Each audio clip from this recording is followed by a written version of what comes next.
Hello everyone, welcome to prep IAS. आप सभी का प्रेप आईएएस पे स्वागत है। Friends, this is lecture number 16 of our crash course programme. और आज के इस सेशन में हम लोग डिस्कस करेंगे about president, one of the most important topic for this examination. तो ये टॉपिक स्टार्ट करने से पहले एक इंपॉर्टेंट मैसेज है आप लोगों के लिए। फ्रेंड्स देखिए, अगर आपको हमारा ये इनिशिएटिव, हमारे वीडियोस पसंद आ रहे हो तो प्लीज़ हमारे यूट्यूब चैनल प्रेप आईएएस को सब्सक्राइब कीजिए और हमारे वीडियोस को लाइक करना न भूलें। आपका यही सपोर्ट, आपका यही प्यार हमें मोटिवेट करेगा और अच्छा करने के लिए। एंड फ्रेंड्स, अगर आपको ये वीडियोस पसंद आ रहे हो तो प्लीज़ इन्हें शेयर कीजिए, फॉरवर्ड कीजिए आपके फ्रेंड्स में, ताकि वो भी इस फ्री इनिशिएटिव का पार्ट बन सके, उनको भी डेफिनेटली फायदा होगा। ओके, तो करोगे ना? चलिए, तो अब शुरू करते हैं इस सेशन को। सबसे पहले हम बात करेंगे एग्जीक्यूटिव की, कि इनका मेन फंक्शन क्या होता है। देखिए, गवर्नमेंट के 3 ऑर्गन्स होते हैं: एग्जीक्यूटिव, लेजिस्लेचर एंड जुडिशरी। तो यहां पे एग्जीक्यूटिव का क्या रोल है? To execute the laws made by legislature. तो पार्लियामेंट या स्टेट असेंबली जो भी लॉ बना रही है, उनको एग्जीक्यूट कौन करेगा, उनको इंप्लीमेंट कौन करेगा? एग्जीक्यूटिव। तो यूनियन लेवल पे यूनियन एग्जीक्यूटिव होते हैं और स्टेट लेवल पे स्टेट एग्जीक्यूटिव होते हैं। अब इनके बारे में कहां से आपको इंफॉर्मेशन मिलेगी? तो part 5 of Indian constitution, article number 52 से लेके आर्टिकल नंबर 78, यहां पे आपको इंफॉर्मेशन मिलेगी अबाउट यूनियन एग्जीक्यूटिव। और स्टेट एग्जीक्यूटिव के लिए part 6, article number 153 to article number 167। अब देखिए, यूनियन एग्जीक्यूटिव में कौन कौन आता है? President, vice president, prime minister, council of minister, इसके अलावा अटॉर्नी जनरल ऑफ इंडिया। तो ये सभी शामिल होंगे यूनियन एग्जीक्यूटिव में। स्टेट एग्जीक्यूटिव में कौन कौन आएगा? Governor, chief minister, council of minister and advocate general of state. Okay, तो इन पे भी क्वेश्चंस पूछे जाते हैं और हमारा आज का पूरा फोकस होगा प्रेसिडेंट के ऊपर। अब देखो, सबसे पहला क्वेश्चन तो ये आता है कि प्रेसिडेंट की नीड क्यों है, क्यों प्रेसिडेंट की पोस्ट होनी चाहिए? सोचिए। तो मेरा क्वेश्चन ये है कि प्रेसिडेंट की नीड क्यों है? तो सबसे पहला आंसर तो ये है कि भाई हमारा फेडरल सेटअप है, तो देयर शुड बी समवन जो स्टेट्स को रिप्रेजेंट करता हो, और वो कौन होता है? प्रेसिडेंट होता है। सेकेंड पॉइंट देखिए, क्योंकि काउंसिल ऑफ मिनिस्टर्स का टेन्योर फिक्स होता नहीं है, वो तभी तक बने रहेंगे जब तक कॉन्फिडेंस इंजॉय कर रहे हैं। तो देयर शुड बी समवन जो इंश्योर कर सके कि जो एडमिनिस्ट्रेशन है उसमें कॉन्टिन्यूटी बनी रहे, और ऐसा कौन करता है? प्रेसिडेंट। इसके अलावा देयर शुड बी समवन जो कि पार्टी पॉलिटिक्स से ऊपर हो। तो इस वजह से प्रेसिडेंट की नीड होती है। और हम सभी जानते हैं कि इन पार्लियामेंट्री डेमोक्रेसी डुअल हेड्स होते हैं, डुअल हेड्स होते हैं। तो एक होता है रियल हेड और एक होता है नॉमिनल हेड। तो प्रेसिडेंट क्या होते हैं? वो होते हैं nominal head, nominal. Constitutional head एक सेरिमोनियल पोजीशन है, क्योंकि जो रियल पावर्स हैं वो तो प्राइम मिनिस्टर के पास होती हैं। Council of minister headed by prime minister, इनके पास रियल पावर्स होती हैं और इनकी एड एंड एडवाइस पे प्रेसिडेंट को काम करना होता है। तो भाई प्रेसिडेंट क्या है? प्रेसिडेंट हेड ऑफ स्टेट हैं, जबकि हेड ऑफ गवर्नमेंट कौन होते हैं? Prime minister. Okay, he is the first citizen of India and acts as the symbol of unity, integrity and solidarity of the nation. Okay, so this is about president, उसकी need क्यों होती है, इस post की need क्यों होती है। अब देखो कौन सा आर्टिकल है जो बात करता है प्रेसिडेंट की, article number 52। And according to this article there shall be a president of India. इसका मतलब क्या हुआ, इसका मतलब यह हुआ कि हमेशा ही प्रेसिडेंट की पोस्ट पे कोई ना कोई होना चाहिए। There shall be a president of India means there would always be a president of India. ऐसा कभी भी नहीं होगा कि प्रेसिडेंट की पोस्ट पे कोई नहीं है। Okay, so this is article number 52। अब हम बात करते हैं इलेक्शन ऑफ प्रेसिडेंट की, और ये हमें मिलता है आर्टिकल नंबर 54 में। तो चलिए डिस्कस करते हैं। देखो बेसिकली लोकसभा के इलेक्शंस तो डायरेक्ट इलेक्शंस होते हैं, ओके, बट जो प्रेसिडेंट के इलेक्शन होंगे वो डायरेक्ट नहीं होते हैं, वो इनडायरेक्ट इलेक्शंस होते हैं। Not directly elected by people, indirectly elected by people, okay, by members of electoral college. तो जब भी इलेक्टोरल कॉलेज होगा तो वो इनडायरेक्ट इलेक्शंस ही होते हैं। तो जिनको हमने चुना है एमपी एमएलए, वो आपस में मिलके प्रेसिडेंट को इलेक्ट करते हैं। तो दिस इज इनडायरेक्ट इलेक्शंस। अब ये जो इलेक्टोरल कॉलेज है, इसमें कौन कौन मेंबर होंगे, कौन पार्टिसिपेट करेगा, देख लेते हैं।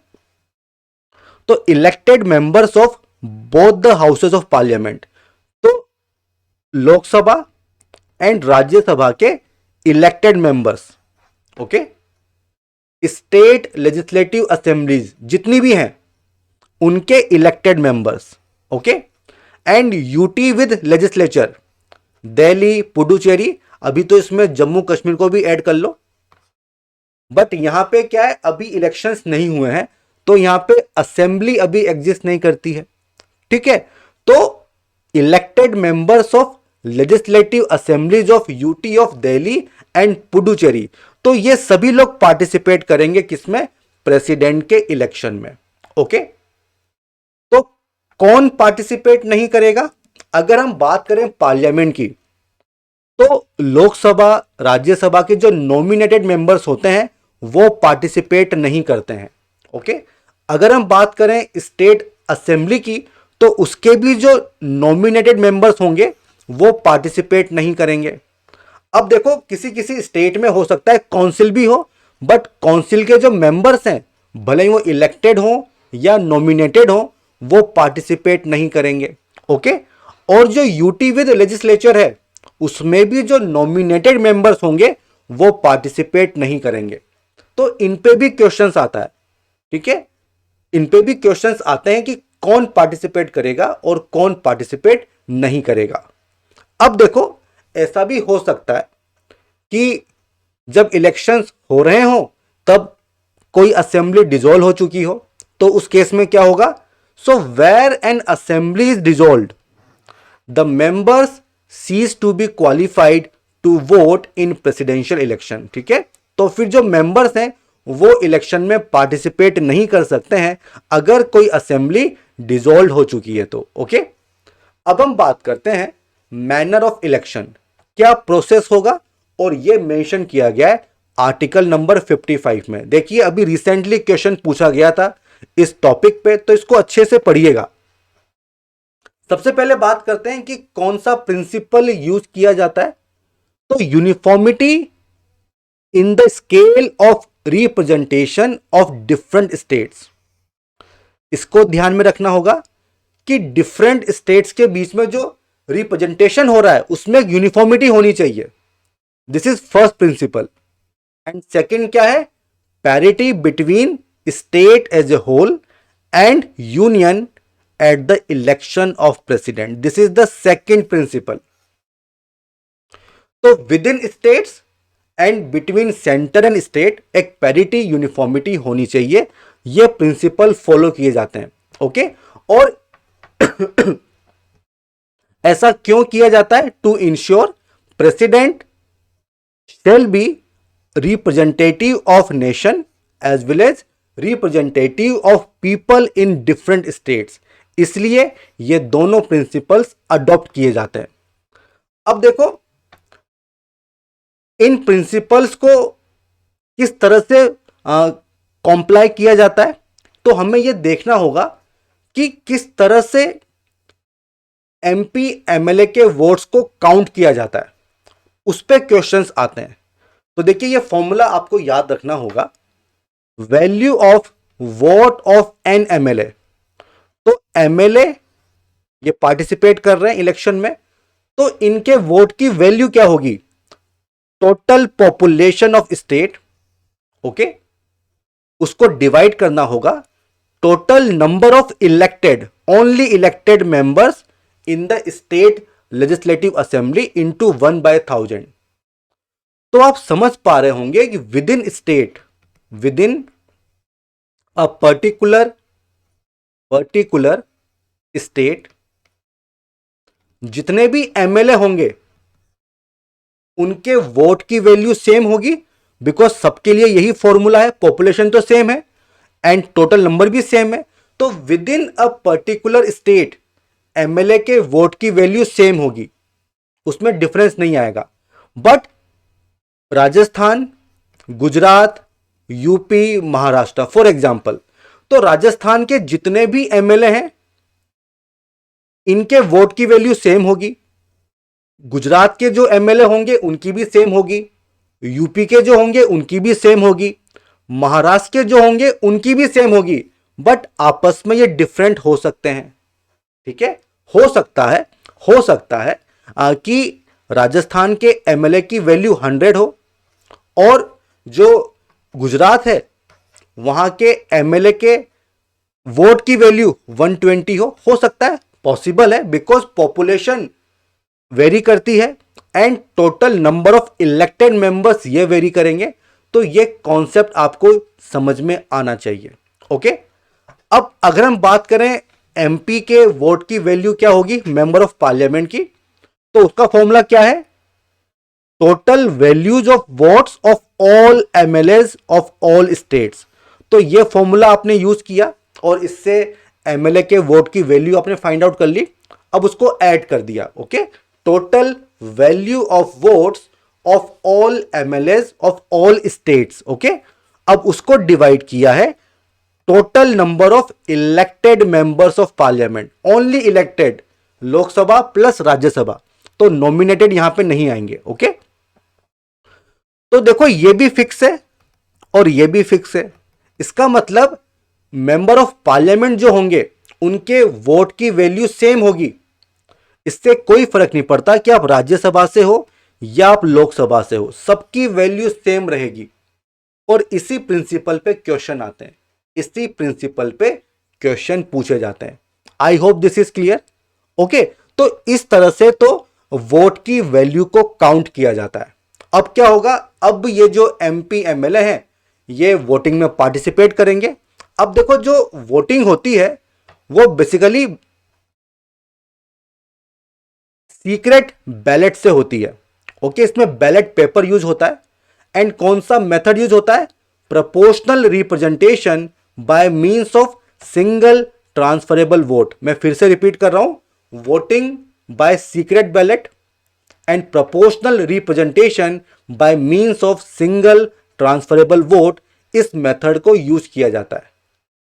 अब देखो विनर वो कैंडिडेट होगा जिसके पास एब्सोल्यूट मेजोरिटी होगी, मींस 50% प्लस 1, जिसको इतने वोट मिल जाएंगे उसको विनर माना जाएगा।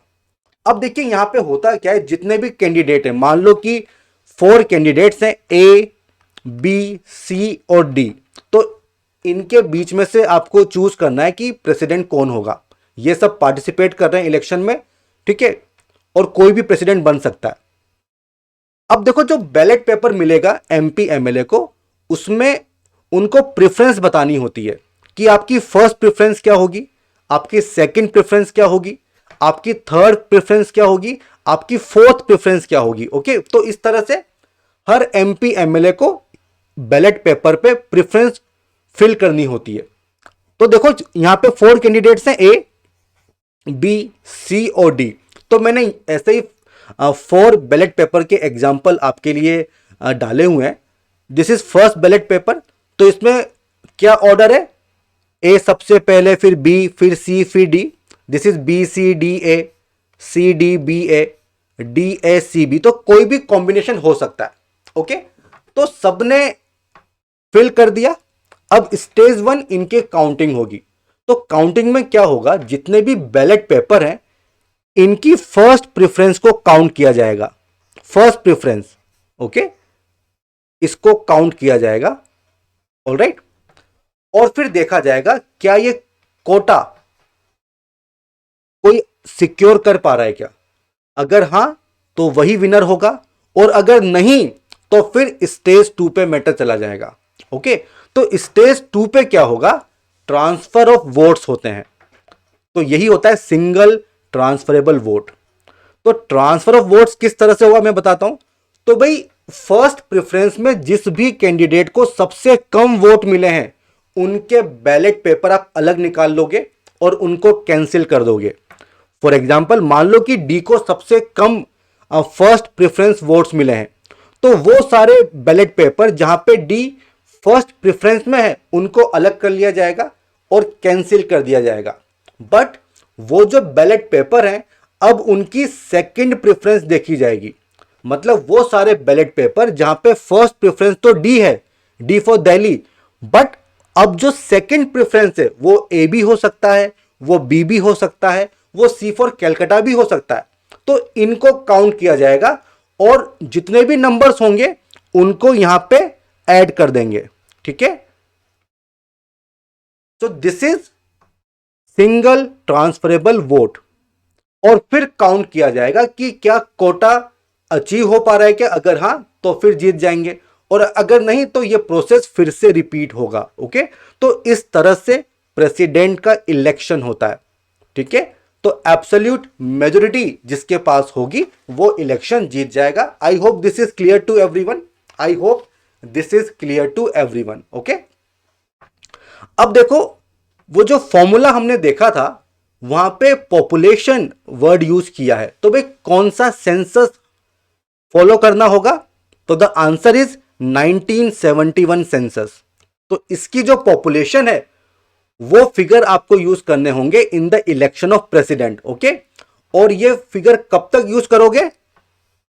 First census taken after 2026। Okay, तो ये इंपॉर्टेंट एक पॉइंट है जिसपे क्वेश्चंस पूछे जाते हैं, and this is by 84th amendment act. Okay, तो ये चीज ध्यान रखना।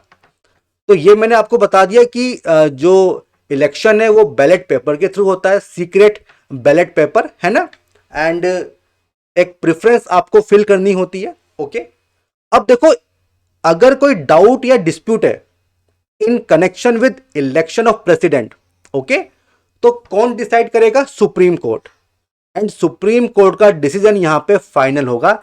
इस पे भी क्वेश्चंस पूछे जाते हैं। Okay, all doubts and disputes in connection with election of president are inquired into and decided by Supreme Court whose decision is final। आप उसको चैलेंज नहीं कर सकते। ओके, तो ये तो हो गया मैनर ऑफ इलेक्शन। ओके, अब देखो कुछ पॉइंट्स और हैं जो आपको क्लियर होने चाहिए। The election of a person as president cannot be challenged on the ground that electoral college was incomplete। Okay, मान लो किसी एमपी एमएलए ने पार्टिसिपेट नहीं किया या कहीं पे असेंबली डिसॉल्व हो रखी है, तो आप चैलेंज नहीं कर सकते कि भाई जो इलेक्टोरल कॉलेज है वो कंप्लीट नहीं है तो इलेक्शन जो है वो सही नहीं है, दोबारा करवाओ। ऐसा आप चैलेंज नहीं कर सकते हो। Okay, then if the election of a person as president is declared void by Supreme Court. मान लो कि जो पर्सन प्रेसिडेंट बन चुका है but after some time election को वॉइड बता दिया बाय सुप्रीम कोर्ट, तो act done by him before the date of such declaration of Supreme Court are not invalidated. ठीक है, वो इनवैलिड नहीं होंगे and continue to remain in force. और ऐसा क्यों होता है? बिकॉज प्रेसिडेंट खुद से कुछ करते नहीं है, उनको basically council of minister headed by prime minister, इनकी एड एंड एडवाइस पे काम करना होता है। ओके, तो इसलिए उनके जो एक्ट होंगे वो इनवैलिड नहीं माने जाएंगे। I hope this is clear to everyone. Okay, अब अगला टॉपिक आता है क्वालिफिकेशन। ओके, अब देखो, in order to be qualified for election as president क्या क्वालिफिकेशन होनी चाहिए? Number 1, citizen of India. India के केस में बाय बर्थ भी हो सकते हो and by naturalisation, but in case of USA only by birth. Okay, have completed 35 years of age, ये सेकेंड क्वालिफिकेशन है। Then be qualified to contest election as member of Lok Sabha. आप मुझे बताओ कमेंट सेक्शन में कि क्या क्वालिफिकेशन होती है अगर किसी को लोकसभा का इलेक्शन फाइट करना है, और क्या आर्टिकल नंबर है। इसके अलावा must not hold any office of profit, ये भी बताओ क्या होता है। हम डिस्कस करेंगे काफी डिटेल में, कहां पे? पार्लियामेंट वाले चैप्टर में। Okay, so under the government of India, government of state और एनी लोकल अदर अथॉरिटी, तो ऑफिस ऑफ प्रॉफिट आपके पास नहीं होना चाहिए। अब देखो, जो सिटिंग प्रेसिडेंट हैं, वाइस प्रेसिडेंट हैं, गवर्नर हैं, central council of ministers, state ministers, ठीक है, वो भी इलेक्शन में पार्टिसिपेट कर सकते हैं। ओके, वो फाइट कर सकते हैं, तो उनका जो ऑफिस है उसको ऑफिस ऑफ प्रॉफिट नहीं माना जाता है, ये चीज ध्यान रखना। ओके, अब आता है अगला टॉपिक, वो क्या है? Condition of office. तो देखो, shall not be a member of any house of union और स्टेट लेजिस्लेचर, तो एमपी एमएलए नहीं होना चाहिए। If such person is elected, अगर कोई एमपी एमएलए है and he is elected as president, he shall be deemed to have vacated his office in that house. ठीक है, तो ऐसा माना जाएगा आपने एमपी एमएलए का जो सीट है वो आपने छोड़ दी है, on which he enters upon his office as president. Then office of profit आप होल्ड नहीं करोगे। Then he is entitled without payment of rent, कि आप राष्ट्रपति भवन को यूज कर सकते हो। Emoluments allowances may be determined by parliament, and एक बार जो फिक्स कर दिए can not be diminished during his term of office. Okay, तो ये चीज भी इंपॉर्टेंट है, इस पे भी क्वेश्चंस पूछे जाते हैं। अब अगला आता है ओथ। तो देखिए, जो प्रेसिडेंट की जो ओथ है ना, वो आर्टिकल 60 में उसको मेंशन किया गया है, बहुत ही इंपॉर्टेंट है। तो कौन एडमिनिस्टर करवाते हैं? चीफ जस्टिस ऑफ इंडिया, और अगर ये एब्सेंट है तो सीनियर मोस्ट जज ऑफ सुप्रीम कोर्ट। ओके, ये आपको मिल जाएगा आर्टिकल 60 में। अब देखो, ओथ क्या है? To faithfully execute the office, to preserve, protect and defend the constitution and the law. तो देखिए यहां पे क्या लिखा हुआ है? Defend the constitution. बट अगर क्वेश्चन ये आए कि who is the defender of constitution, तो आंसर क्या होगा? Supreme court. ये बात ध्यान रखना। एंड थर्ड क्या है? To devote himself to the service and wellbeing of people of India. तो ये ओथ प्रेसिडेंट को लेनी पड़ती है। ओके, अब बात करते हैं टर्म ऑफ ऑफिस की, और ये कहां पे मिलेगा? Article number 56। तो भाई देखिए, 5 ईयर की टर्म होती है, बट ये 5 ईयर आप कहां से काउंट करोगे? From the date on which he enters upon his office. तो इलेक्शन की डेट से नहीं, या कब आपने इलेक्शन जीता वो नहीं, from the date on which he enters upon his office, तब से 5 ईयर काउंट किए जाएंगे, और ये टर्म ऑफ ऑफिस होता है। ओके, इसके अलावा देखिए, with in the term of 5 years, 5 साल से पहले ही आप टर्मिनेट भी हो सकते हो ऑफिस से। किस तरह से? आप रिजाइन कर सकते हो। अगर रिजाइन कर रहे हो तो जो रेजिग्नेशन है वो किसको दोगे? वाइस प्रेसिडेंट को दोगे। इस पे क्वेश्चन बनता है in prelims examination. Okay, and जो वाइस प्रेसिडेंट है वो फिर किसको कम्युनिकेट करेगा? वो करेगा स्पीकर ऑफ लोकसभा को। ठीक है, तो vice president will communicate the same to speaker of Lok Sabha. Second one is by removal of violation of constitution means impeachment. तो आपको प्रेसिडेंट की पोस्ट से हटाया जा सकता है बाय इंपीचमेंट, और ग्राउंड क्या है, violation of the constitution. But इसका मीनिंग क्या होगा, इट इज नॉट डिफाइंड। ठीक है, अब देखो टर्म तो 5 साल का है, बट ये एक्सटेंड भी हो सकता है। किस केस में, कि जो आपके सक्सेसर है वो उन्होंने अभी तक ऑफिस ज्वाइन नहीं किया है, क्योंकि मैंने कहा था कि there shall be president means हमेशा ही कोई ना कोई होगा। तो the president can hold office beyond his term of 5 years until his successor assumes charges. Okay, अब देखो जो प्रेसिडेंट है he is eligible for reelection any number of time. Okay, in case of USA maximum 2 terms आपको मिलता है, but India में ऐसा कोई फिक्स नहीं है, आप कितनी बार प्रेसिडेंट बन सकते हो। This is term of office. अब हम आते हैं इंपीचमेंट ऑफ प्रेसिडेंट। इंपॉर्टेंट है, क्वेश्चंस आते हैं। इंपीचमेंट का मतलब क्या होता है, रिमूवल। ओके, क्या ग्राउंड दिया गया है, violation of the constitution, but इसका मीनिंग क्या होगा, it is not defined in the constitution. इस पे भी क्वेश्चंस पूछे जाते हैं। अब इसका प्रोसेस क्या है, देखो हमारे यहां पे 2 हाउसेज हैं, लोकसभा राज्यसभा। तो किसी भी हाउस से इनिशिएशन हो सकता है, यह बात ध्यान रखना। ओके, तो impeachment charges can be initiated by either house of parliament. तो या तो लोकसभा या राज्यसभा से स्टार्ट होगा, इंपीचमेंट चार्जेस इनिशिएट किए जाएंगे। और कितने लोगों का साइन चाहिए होगा, 1/4 मेंबर ऑफ दैट हाउस। ठीक है, 25% मेंबर जो है साइन करेंगे। ठीक है, उस मोशन पे, इंपीचमेंट चार्जेस पे साइन करेंगे। उसके बाद प्रेसिडेंट को 14 डेज का नोटिस मिलेगा। ओके, एंड फिर उस हाउस में वोटिंग होगी इंपीचमेंट रिजोल्यूशन पे। और किस मेजोरिटी से पास होगा, majority of 2/3 of total membership of that house, जो कि सबसे टफ मेजोरिटी है। तो अगर लोकसभा से इनिशिएट हुआ है तो लोकसभा इस मेजोरिटी से पास करेगी, उसके बाद सेकेंड हाउस में ये मैटर जाएगा और other house will investigate the charges. तो यहां पे जुडिशरी का फंक्शन परफॉर्म किया जा रहा है। तो आप देख सकते हो कि हमारे यहां पे फ्यूजन ऑफ पावर है, स्ट्रिक्ट सेपरेशन ऑफ पावर हमारे यहां पे नहीं है। अब देखो इस स्टेज पे प्रेसिडेंट के पास right to appear and to be represented as such investigation होता है। ठीक है,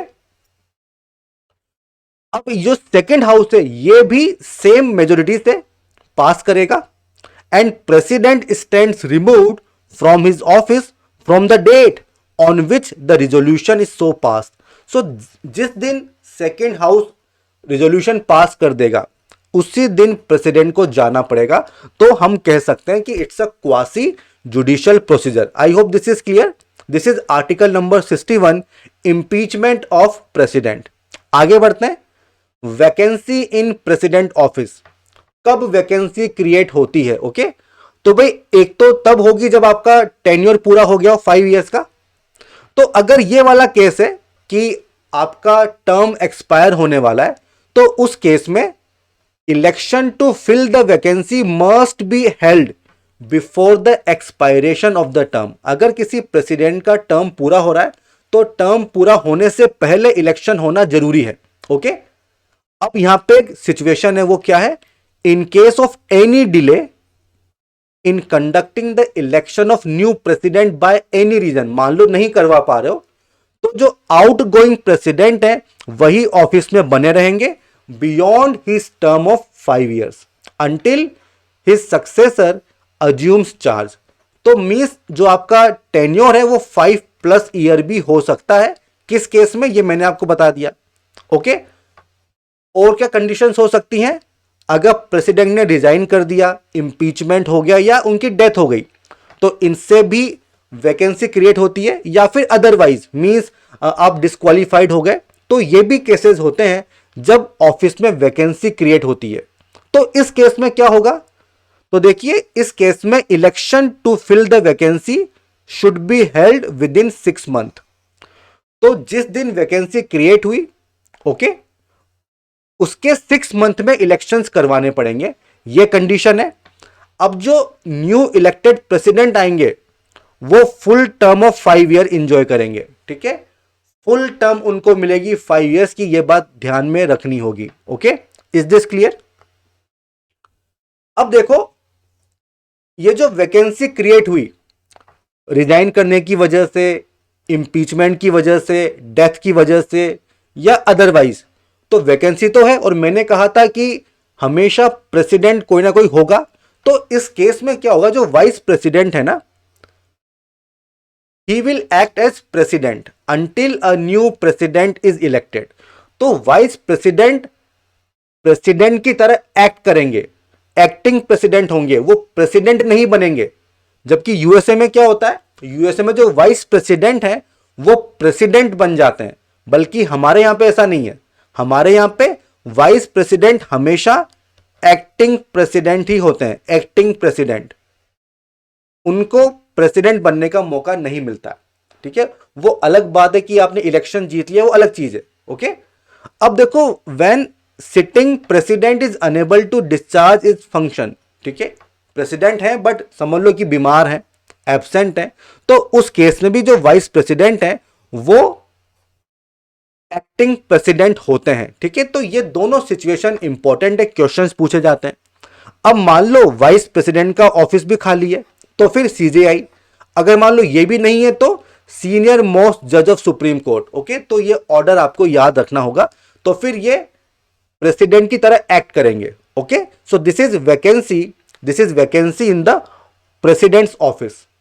क्लियर? तो हमने इलेक्शंस देख लिए, हमने क्वालिफिकेशन देख लिया, वैकेंसी वगैरह देख लिया, तो ये सारे एस्पेक्ट कवर हो गए। अब हम बात करते हैं powers and functions of president, कि प्रेसिडेंट की क्या पावर्स हैं, क्या फंक्शंस होते हैं। तो देखिए, काफी सारी पावर्स हैं, executive powers, legislative powers, financial powers, judicial powers, diplomatic powers, military powers. Okay, तो इतना सब कुछ हमें पढ़ना पड़ेगा। इमरजेंसी पावर्स, ठीक है, तो ये जो इमरजेंसी पावर्स हैं ये तो ऑलरेडी हमने देख ली,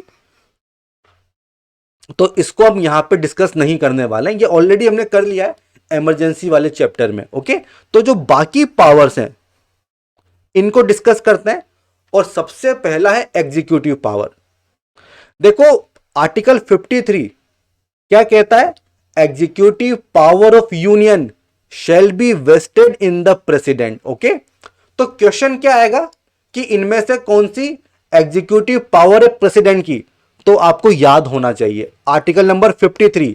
then article 77, conduct of business of government of India. तो more convenient transaction of business के लिए प्रेसिडेंट रूल्स बना सकते हैं। Article number 78, basically duty of prime minister as respect the furnishing of information to president. तो भाई president prime minister से कोई इंफॉर्मेशन सीख कर सकता है regarding affairs of union, this is article number 78। Then article number 76, this is about attorney general of India, तो उसका अपॉइंटमेंट, ये काम किसका होता है, प्रेसिडेंट का। देन सीएजी को अपॉइंट करना, चीफ इलेक्शन कमिश्नर को अपॉइंट करना, यूपीएससी के मेंबर चेयरमैन को अपॉइंट करना, ये सब काम प्रेसिडेंट का होता है। ओके, इसके अलावा can appoint a commission to investigate into the condition of SC, ST and OBC. अब इसका आर्टिकल नंबर आप मुझे बताओ कौन सा आर्टिकल नंबर है। ओके, इसके अलावा can appoint an inter state council, inter state council हमने पढ़ा था, इसका आर्टिकल नंबर बताइए इंटर स्टेट काउंसिल का। Then directly administer UT through administrators appointed by him. Okay, and next one क्या है, can declare any area is scheduled area and has powers with respect to administration of scheduled areas and tribal areas. ये हम आगे करेंगे। Okay, तो इनमें से काफी कुछ हम आगे करने वाले हैं, कुछ हम कर चुके हैं, तो जो हमने कर लिया है वो आपको समझ में आएगा, जो नहीं किया है कोई बात नहीं, थोड़े टाइम में समझ में आ जाएगा। ओके, तो आप मुझे बताइए कि ये कौन से आर्टिकल नंबर्स है ना, इससे आपका रिवीजन भी हो जाएगा। तो ये तो हो गई एग्जीक्यूटिव पावर। अब आती है लेजिस्लेटिव पावर्स। देखिए, पार्लियामेंट को समन करना, प्ररोग करना, ये किसका काम होता है? प्रेसिडेंट का काम होता है अंडर आर्टिकल 85। देन लोकसभा को डिसॉल्व करना। अगर मान लो कोई डेडलॉक है तो जॉइंट सिटिंग को समन करना, आर्टिकल 108, ये काम भी प्रेसिडेंट का होता है। Then can address the parliament at the commencement of first session after each general election and the first session of each year. तो this is given under article 87। तो भाई जनरल इलेक्शन के बाद जो फर्स्ट सेशन होगा और first session of each year, उसको address कौन करता है? प्रेसिडेंट करते हैं, आर्टिकल नंबर 87। इसके अलावा can send messages to house of parliament under article 86। तो ये सब शामिल है लेजिस्लेटिव पावर्स में। Okay, then can appoint any member of Lok Sabha, any member, to preside over its proceeding. अगर मान लो स्पीकर, डेप्यूटी स्पीकर दोनों की पोस्ट वैकेंट है ना, वैकेंट है, तो आप किसी भी मेंबर को अपॉइंट कर सकते हो to preside over its proceeding, और ये कौन करेगा? President. Similarly in case of Rajya Sabha, आप किसी भी मेंबर को अपॉइंट कर सकते हो, प्रेसिडेंट, अगर office of both chairman and deputy chairman vacant है तो ये भी लेजिस्लेटिव पावर्स हैं। देन नॉमिनेशन, राज्यसभा में 12 मेंबर्स आप नॉमिनेट कर सकते हो, कौन करेगा? प्रेसिडेंट। ओके, इसके अलावा decides on questions as to disqualification of members of parliament in consultation with election commission. Okay, तो जो मेंबर ऑफ पार्लियामेंट है, क्या वो डिस्क्वालीफाई हो गए? ठीक है, तो वो काम भी प्रेसिडेंट का होता है in consultation with election commission. Then prior recommendation of और permission is needed to introduce certain types of bills. For example, किसी स्टेट की बाउंड्री चेंज करनी है या मनी बिल आपको इंट्रोड्यूस करना है, तो प्रेसिडेंट की प्रायर रिकमेंडेशन जरूरी है, ये हमने डिस्कस किया हुआ है। ओके, इसके अलावा आर्टिकल नंबर 111, भाई आपको पता है कि बिल जो है वो एक्ट कब बनता है? जब प्रेसिडेंट अप्रूवल दे देते हैं। तो देखिए, जब बिल प्रेसिडेंट के पास जाता है तो उनके पास कुछ ऑप्शंस होते हैं। फॉर एग्जाम्पल, या तो वो असेंट दे दें, मीन्स अप्रूव कर दें, असेंट को विदहोल्ड कर दें, मीन्स मना कर दें, या फिर return the bill if it is not a money bill, okay, for reconsideration of parliament. Okay, तो ये सारे ऑप्शंस अवेलेबल होते हैं प्रेसिडेंट के पास। ओके, बट देखो, अगर मान लो आपने बिल को रिटर्न किया है एंड अगेन पार्लियामेंट ने पास किया है बिल विद और विदाउट अमेंडमेंट, तब फिर आपको अप्रूवल देना पड़ेगा, आप मना नहीं कर सकते हो। ओके, तो ये आपको याद रखना होगा, आर्टिकल नंबर 111, इसमें ये पूरा प्रोसेस दिया हुआ है। इसके अलावा अगर मान लो पार्लियामेंट सेशन में नहीं है तो प्रेसिडेंट ऑर्डिनेंस प्रमलगेट कर सकते हैं, और ये कहां मिलेगा? आर्टिकल नंबर 123, ये हम काफी डिटेल में अभी डिस्कस करेंगे। इसके अलावा ले the report of CAG, UPSC, finance commission and others before the parliament, ये भी इनका काम होता है। तो जब हम बात करेंगे कॉन्स्टिट्यूशनल बॉडीज की, वहां पे इसको डिस्कस करेंगे। इसके अलावा can make regulation for piece, progress, good government of Andaman Nicobar island, Lakshadweep, Dadar Nagar Haveli, Daman Diu and Ladakh. Okay, तो ये एक स्पेशल पावर है। In case of Puducherry also president can legislate by making regulation, but only when the assembly suspended और dissolve. तो केवल इसी case में president जो है वो रेगुलेशंस बना सकते हैं, अदरवाइज नहीं बना पाएंगे। आई होप दिस इज क्लियर। तो काफी कुछ फैक्चुअल है, याद करना पड़ेगा, बट देखिए स्टेटमेंट आ सकते हैं कि कौन सी पावर है कौन सी नहीं है, तो आपको याद होना चाहिए। ओके, अब हम बात करते हैं फाइनेंशियल पावर्स की। तो देखिए, मनी बिल्स प्रायर रिकमेंडेशन से ही इंट्रोड्यूस होते हैं। Causes to be laid before the parliament the annual financial statement, ये क्या होता है? बजट। इसके अलावा no demand for a grant can be made except on his recommendation, तो प्रायर रिकमेंडेशन जरूरी है। इसके अलावा कंटिजेंसी फंड ऑफ इंडिया से कुछ लेना है तो प्रेसिडेंट का रोल यहां पर रहता है। And to constitute a finance commission after every 5 years, तो ये सब होती है financial power of president. Okay, अब आता है जुडिशियल पावर। तो जैसे चीफ जस्टिस को अपॉइंट करना, सुप्रीम कोर्ट हाई कोर्ट के जजेस को अपॉइंट करना।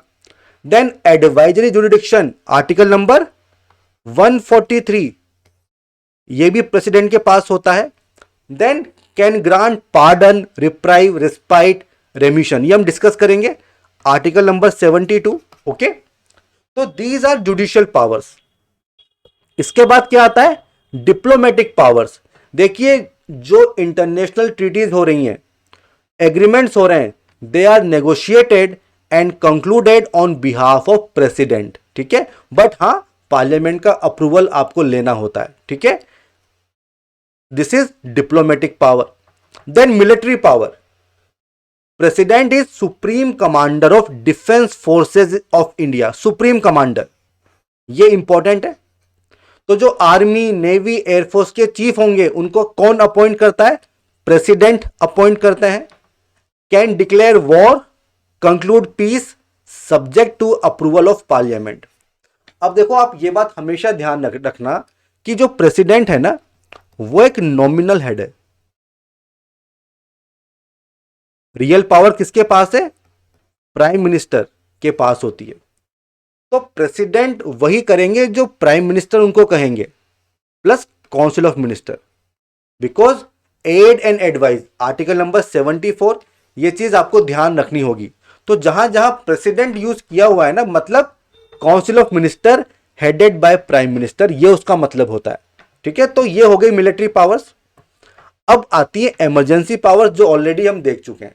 ठीक है, अब next one is veto power. देखो, वीटो मतलब मना करना। तो प्रेसिडेंट के पास वीटो पावर्स होती हैं जब बिल प्रेसिडेंट के पास गया है अप्रूवल के लिए, साइन होने के लिए, तब प्रेसिडेंट के पास वीटो पावर्स होती हैं। टोटल 4 टाइप्स की वीटो पावर्स हैं। एक है एब्सोल्यूट वीटो, मींस आपने मना कर दिया कि मैं साइन नहीं करूंगा, withholding of assent to the bill, this is called absolute veto. अब दूसरी पावर आती है qualified veto and suspensive veto. देखिए, बिल आया प्रेसिडेंट के पास, प्रेसिडेंट ने उसको वापस भेज दिया पार्लियामेंट के पास फॉर रिकंसिडरेशन। अब अगर मान लो पार्लियामेंट उसको फिर से पास कर दे विद हायर मेजोरिटी, तब प्रेसिडेंट को हां बोलना पड़ेगा, this is qualified veto. But this is not available in case of India. ये कहां पे? यूएसए में है। इंडिया में क्या है? सस्पेंसिव वीटो है। मींस बिल पहुंचा प्रेसिडेंट के पास, प्रेसिडेंट ने क्या किया? उसको वापस भेज दिया पार्लियामेंट को फॉर रिकंसिडरेशन, और उन्होंने सिंपल ऑर्डिनरी मेजोरिटी से फिर से पास करके विद और विदाउट अमेंडमेंट सेंड कर दिया। तो अब प्रेसिडेंट को साइन करना पड़ेगा, असेंट देना पड़ेगा। This is suspensive veto. And last one is pocket veto. देखो, पॉकेट का मतलब होता है कि कोई टाइमलाइन है क्या। तो भाई देखो, ये जो बिल वगैरह पास होते हैं, प्रेसिडेंट को असेंट देना होता है, तो कोई टाइमलाइन मेंशन नहीं की हुई है। ठीक है, तो पॉकेट वीटो का मतलब क्या है? Taking no action on the bill passed by legislature, क्योंकि टाइमलाइन मेंशन नहीं की गई है। So this is pocket veto. तो इन केस ऑफ इंडिया हमारे प्रेसिडेंट के पास एब्सोल्यूट वीटो है, सस्पेंसिव वीटो है एंड पॉकेट वीटो है। देखो, आपको पता है कि मनी बिल आप रिटर्न नहीं कर सकते हो, तो मनी बिल के केस में सस्पेंसिव वीटो अवेलेबल नहीं होगा। यह बात आपको याद रखनी होगी। ओके, अब देखो, जहां तक बात है कॉन्स्टिट्यूशन अमेंडमेंट बिल की, तो no veto power is available, आपको साइन करना ही पड़ेगा। Okay, so this was added by 24th amendment act. Okay, तो इस पे भी क्वेश्चंस पूछे जाते हैं। तो कॉन्स्टिट्यूशन अमेंडमेंट बिल के केस में कोई भी वीटो पावर आपके पास नहीं होती है। आई होप दिस इज क्लियर। अब नेक्स्ट वन है presidential veto over state legislation. देखिए, जो गवर्नर है, जब उनके पास असेंबली से पास किया हुआ कोई बिल आता है तो उसको रिजर्व कर सकते हैं for consideration of president. Okay, तो इस केस में प्रेसिडेंट के पास 3 अल्टरनेटिव अवेलेबल होते हैं। क्या क्या होते हैं भाई? या तो वो असेंट दे दें, हाँ बोल दें, या असेंट को विदहोल्ड कर लें, मना कर दें, या फिर may direct the governor to return the bill for reconsideration if it is not a money bill. Okay, तो भाई असेंबली से पास हुआ बिल कहां आया? गवर्नर के पास आया। इन्होंने क्या किया? प्रेसिडेंट के पास भेज दिया। प्रेसिडेंट ने क्या बोला? गवर्नर को return the bill for reconsideration. तो अब ये बिल कहां पे गया? असेंबली के पास गया। अब असेंबली ने फिर से इसको पास किया विद और विदाउट अमेंडमेंट। ठीक है, अब अगेन ये बिल पहुंचा है प्रेसिडेंट के पास। तो भाई president is not bound to give his assent to the bill. तो अप्रूवल जरूरी नहीं है, असेंट जरूरी नहीं है। हमने देखा था पार्लियामेंट के केस में आपको अप्रूवल देना पड़ेगा, आपको असेंट देना पड़ेगा। ओके, तो ये क्या है? एक यूनिटरी फीचर है। And I hope this is clear. इसके अलावा देखो, कॉन्स्टिट्यूशन में कोई टाइम लिमिट नहीं मेंशन की हुई है within which the president has to take decision with regard to bill reserve by governor for his consideration. तो देखिए यहां पे पॉकेट वीटो है। ओके, सो ये सारे फीचर्स हैं जो आपको याद रखने होंगे। अब अगला टॉपिक आता है ordinance making power of president, जो कि प्रेसिडेंट की one of the most important power है, ordinance making power. Article number 123 of constitution. देखिए आर्टिकल 123 प्रेसिडेंट को इंपावर करता है to promulgate ordinances during the recess of parliament. देखो हमें पता है कि बिल एक्ट कैसे बनता है, दोनों जो हाउस है वहां से बिल पास होगा फिर प्रेसिडेंट के पास जाएगा। बट मान लो कोई टाइम ऐसा है कि कोई हाउस सेशन में नहीं है या पार्लियामेंट ही सेशन में नहीं है, बट कोई इमरजेंसी आ गई है, आपको लॉ बनाना है, तो क्या तरीका है? तो तरीका है ऑर्डिनेंस। ओके, तो प्रेसिडेंट जो है वो ऑर्डिनेंस प्रमलगेट कर सकते हैं और इसका सेम फोर्स रहेगा, सेम इफेक्ट रहेगा as an act of parliament, but ये टेम्पररी लॉ की कैटेगरी में आते हैं। तो इन सब पे क्वेश्चंस बनते हैं इन प्रीलिम्स एग्जामिनेशन। अब इसकी लिमिटेशन क्या है? Only when both the houses of parliament are not in session और when either of 2 houses of parliament not in session. ये ऑलरेडी मैंने आपको बता दिया। And this is not a parallel power of legislation, means parliament के दोनों house session में है, उस केस में आप ऑर्डिनेंस प्रमलगेट नहीं कर सकते हो, because it is not a parallel power. ये एक एक्स्ट्रा ऑर्डिनरी पावर है। ओके, कब इश्यू करोगे? Only when he is satisfied that circumstances exist that render it necessary for him to take immediate action. तो प्रेसिडेंट का satisfaction जरूरी है यहां पे। और कूपर केस में सुप्रीम कोर्ट ने यह कहा था कि president satisfaction is subjected to judicial review. भाई ऐसा भी हो सकता है ना कि कोई कंट्रोवर्शियल मैटर है और आप चाहते नहीं हो कि पार्लियामेंट में डिस्कशन डिबेट हो, तो आपने जानबूझ के किसी सेशन को प्ररोग कर दिया और फिर ऑर्डिनेंस पास कर दिया। तो जो प्रेसिडेंट का सेटिस्फेक्शन है it is subjected to judicial review. इस पे क्वेश्चंस पूछे जाते हैं। ओके, अब देखो जो ऑर्डिनेंस प्रमलगेट हुआ है, पार्लियामेंट से अप्रूवल जरूरी है, फिर वो एक्ट बन जाता है। ठीक है, पार्लियामेंट्री अप्रूवल जरूरी है ड्यूरिंग सेशन। अब इसमें क्या चीज है? देखिए ordinance must be approved by parliament within 6 weeks of reassembling. भाई जब प्रमलगेट हुआ तब दोनों हाउस या एक हाउस सेशन में नहीं है, तो जब रीअसेंबलिंग होती है उसके 6 वीक के अंदर पार्लियामेंट को अप्रूवल देना पड़ेगा और दे शैल सीज टू ऑपरेट। ओके, इस चीज को ध्यान रखना। तो अगर मैं ये कहूं what is the maximum life of an ordinance, basically 6 months and 6 weeks in case of non approval by the parliament. 6 months क्यों? बिकॉज 2 सेशन के बीच में मैक्सिमम गैप 6 months का हो सकता है। तो ये प्रोसीजर आपको याद रखना होगा।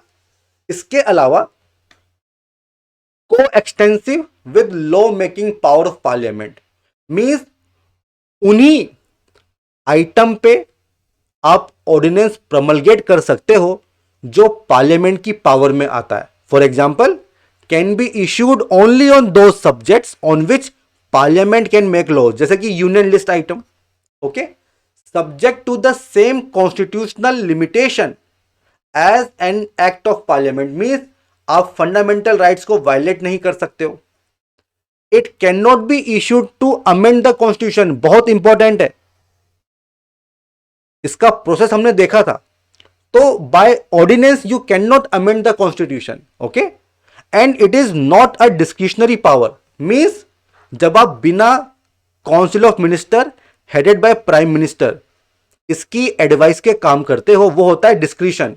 तो it is not a discretionary power, only on advice of council of minister, okay, ये इंपॉर्टेंट है। And ordinance can be retrospective, इन सब पे क्वेश्चन जो है वो पूछे जाते हैं, ओके। अब देखो एक फेमस केस है जो आपको पता होना चाहिए, DC Wadhwa versus state of Bihar, ये 1987 का केस है। अब देखो अगर कोई कंट्रोवर्शियल सब्जेक्ट है और आप बचना चाहते हो पार्लियामेंट से, तो तरीका क्या है? ऑर्डिनेंस पास कर दो आप एंड फिर उसको रीप्रमलगेट करते रहो बार बार, ओके, और वो जो हाउस है उसको सेशन में नहीं आने दो, ऐसा कर सकते हो। तो ये था डीसी वाधवा केस। इसमें कोर्ट ने ये कहा कि legislative power of executive to promulgate ordinances is to be used in exceptional circumstances, ठीक है, it is not a substitute for law making, क्योंकि उसके लिए तो पार्लियामेंट है, लेजिस्लेचर है, ओके। तो दिस इज एक्सेप्शनल पावर जो कि एक्स्ट्रा ऑर्डिनरी सिचुएशन में ही आपको यूज करनी चाहिए। This is DC Wadhwa versus state of Bihar 1987 and I hope this is clear. Question क्या आएगा? डीसी वाधवा केस, इसका रिलेशन किस चीज के साथ है? तो the answer is ordinance making power of president, okay. अब हम आते हैं pardoning power of president, article number 72। देखो पार्डन का मतलब क्या होता है? माफ करना, ओके। तो पार्डनिंग पावर ऑफ प्रेसिडेंट, तो हो सकता है कि कोई जुडिशियल एरर हो, या हो सकता है कि प्रेसिडेंट को लगता है कि कोई पनिशमेंट बहुत ज्यादा हार्श है तो रिलीफ देनी चाहिए, तो यहां पे प्रेसिडेंट को पावर दी गई है आर्टिकल 72 में। तो कब कब यूज कर सकते हैं? व्हेन पनिशमेंट और sentence is for an offence against the union law, not state law, ये बात ध्यान रखना, ये पावर होती है गवर्नर के पास। पनिशमेंट और sentence is for an offence against the union law by a court martial and when sentence is a sentence of death. Death sentence के केस में पावर केवल और केवल प्रेसिडेंट के पास है पार्डन करने की, माफ करने की, ओके। इवन भले ही वो स्टेट लिस्ट में जो लॉ है बनाया गया है उसमें डेथ सेंटेंस मिला हो, तब भी कोई फर्क नहीं पड़ता। डेथ सेंटेंस होगा तो पावर प्रेसिडेंट के पास है पार्डन करने की, ओके। तो अगर हम कंपेयर करें गवर्नर और प्रेसिडेंट की पार्डनिंग पावर को, तो देखिए against a law related to a matter to which the executive power of state extends, ये पावर होती है गवर्नर की। कोर्ट मार्शल के केस में कोई पावर नहीं है आपके पास, नो पार्डनिंग पावर। अब देखो जो डेथ सेंटेंस है आप उसको पार्डन तो नहीं कर सकते हो, बट कम्यूट कर सकते हो, रिस्पाइट प्रोवाइड कर सकते हो, ये पावर होती है गवर्नर के पास। तो डेथ सेंटेंस को पार्डन केवल और केवल प्रेसिडेंट कर सकता है, बट कम्यूटेशन रेस्पाइट ये गवर्नर भी कर सकता है, ये बात ध्यान रखना, इस पे क्वेश्चंस पूछे जाते हैं, ओके। अब देखो ये जितनी भी टर्म्स हैं इनका मतलब समझते हैं। देखो पार्डन का मतलब क्या होता है? पार्डन का मतलब होता है माफ करना। Completely absolves the convict from all sentences, punishment, disqualification. Okay, तो पूरी की पूरी चीज माफ हो गई। सेकंड क्या है? रिप्राइव। देखो रिप्राइव का मतलब क्या है? Stay of the execution of sentence, specially in case of death sentence. देखो मान लो किसी को डेथ सेंटेंस मिल गई हो, तो रिप्राइव का मतलब होता है कि उसके एग्जीक्यूशन पे टेम्पररी पीरियड के लिए स्टे लगा दो, ताकि इन मीन वाइल वो जो पर्सन है वो प्रेसिडेंट से रिक्वेस्ट कर सके मर्सी की। तो ये होता है reprieve. Then respite, awarding a lesser sentence in place of originally awarded due to some special fact. For example, आप डिसेबल पर्सन हो या प्रेग्नेंट हो तो एक लेसर सेंटेंस आपको मिल जाएगी। जैसे कि अगर 10 ईयर का इंप्रिजनमेंट है तो 2 साल कर दिया जाएगा। Okay, this is respite. Then remission, reducing the period of sentence without changing its character. तो ये वही एग्जांपल है, 10 साल की जो सजा है उसको 2 साल कर दिया। Then commutation, substitution of one form of punishment for a lighter form. जैसे अगर आपको डेथ सेंटेंस मिली है, उसको कर दिया लाइफ इंप्रिजनमेंट। ये क्या है? कम्यूटेशन है।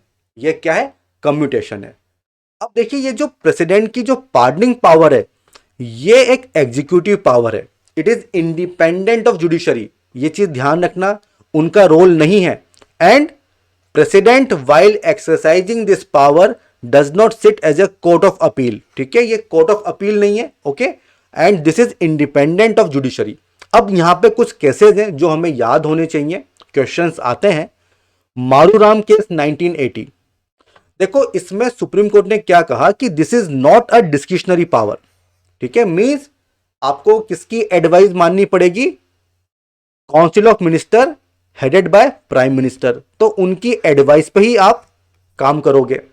It is subjected to judicial review. Okay, then there is no right for oral hearing. आपको यह राइट नहीं मिलेगा। एंड प्रेसिडेंट ने जो डिसीजन दिया है, he is not bound to give reasons for his order. आपको मानना पड़ेगा। Okay, this is Kehar Singh case 1988। अब अगला केस है important, Shatrughan Chauhan versus union of India 2014 case. इसमें सुप्रीम कोर्ट ने क्या कहा कि right to seek mercy is a constitutional right. ठीक है, constitutional obligation of president governor to dispose of mercy petition of convict. जल्दी से करिए, डिले मत करिए। जो मर्सी पिटीशंस आती हैं उनमें जल्दी से डिसाइड करो, डिले मत करो। Okay, but no time limit prescribed. Inordinate delay can be justified ground for commutation of that penalty into life imprisonment. मान लो किसी को डेथ पेनल्टी मिली है, उसने मर्सी पिटीशन लगा रखी है, बट प्रेसिडेंट गवर्नर एक्ट ही नहीं कर रहे हैं, डिले कर रहे हैं। अब ये डिले कितना होगा ये नहीं बताया, but inordinate delay can be justified ground for commutation. तो सुप्रीम कोर्ट क्या कर सकता है? डेथ पेनल्टी को कम्यूट कर सकता है किसमें? लाइफ इंप्रिजनमेंट में। This is Shatrughan Chauhan versus union of India case 2014। Okay, important है, क्वेश्चंस पूछे जाते हैं। अब आगे आते हैं और यह है आज का आखिरी टॉपिक, ये जो प्रेसिडेंट वाला जो चैप्टर है। तो भाई सिचुएशनल डिस्क्रिशंस अवेलेबल। देखो हमने ये देखा था कि जो प्रेसिडेंट है as per article 74 aid and advice of COM काम करना पड़ेगा। बट क्या कोई ऐसा ओकेजन है जहां पे बिना इनकी एडवाइस के खुद से प्रेसिडेंट डिसाइड कर रहे हैं? तो वो होता है सिचुएशनल डिस्क्रिशन। कौन कौन सा है देखिए। अगर मान लो किसी भी पार्टी को क्लियर मेजोरिटी नहीं है तो किसको इनवाइट करोगे गवर्नमेंट फॉर्म करने के लिए? ये बहुत बड़ी पावर है प्रेसिडेंट के पास। तो appointment of prime minister when no party has a clear majority in the Lok Sabha और when प्राइम मिनिस्टर की डेथ हो गई ऑफिस में and there is no obvious successor. तो कौन पीएम बनेगा ये कौन डिसाइड करेगा? प्रेसिडेंट डिसाइड करते हैं। ओके, देन अगर मान लो council of minister confidence prove नहीं कर पाए तो उनका डिसमिसल ये भी प्रेसिडेंट डिसाइड करते हैं। Dissolution of Lok Sabha if the council of minister has lost its majority, ये भी प्रेसिडेंट ही डिसाइड करेंगे और ये उनका डिस्कशन होता है। इसके अलावा article number 78, okay, article number 85, article number 111, ये सब सिचुएशनल डिस्कशन है। 78 में क्या होता है भाई, आप इंफॉर्मेशन ले रहे हो किससे? प्राइम मिनिस्टर से, तो ये आपका डिस्कशन है। 85 में क्या है? देखिए, 2 सेशन के बीच में 6 मंथ से ज्यादा का गैप नहीं होना चाहिए। तो जनरली तो क्या होता है, जो प्रेसिडेंट है वो एक्ट करेंगे as per advice of council of minister headed by prime minister, but मान लो 6 मंथ्स होने वाले हैं तब फिर आपको जो है एक्ट करना पड़ेगा। आर्टिकल 111, जब आप बिल रिटर्न कर रहे हो फॉर कंसिडरेशन तो ये आपका डिसीजन होता है। Okay, situational discretion of president. Then pocket veto, कोई बिल आपके पास आया है और आप उसमें डिसीजन नहीं ले रहे हो, ये आपका डिस्क्रिशन है। ओके, तो यहां पे आप काउंसिल ऑफ मिनिस्टर की एडवाइस पे काम नहीं करते हो। देन सस्पेंसिव वीटो, ये ऑलरेडी मैंने आपको बता दिया। ओके, तो these are the situational discretion available to president. And इसी के साथ ये जो हमारा चैप्टर है प्रेसिडेंट ये एंड होता है। तो काफी कुछ इंफॉर्मेशन है, काफी कुछ चीजें ऐसी है जो हम आगे करने वाले हैं काफी डिटेल में। तो अभी जितना आपको समझ में आ रहा है उतना आप समझ लीजिए, बाकी आगे हम डेफिनेटली करने वाले हैं। ओके, तो इसी के साथ इस सेशन को एंड करते हैं। All the best, good bye and जय हिंद।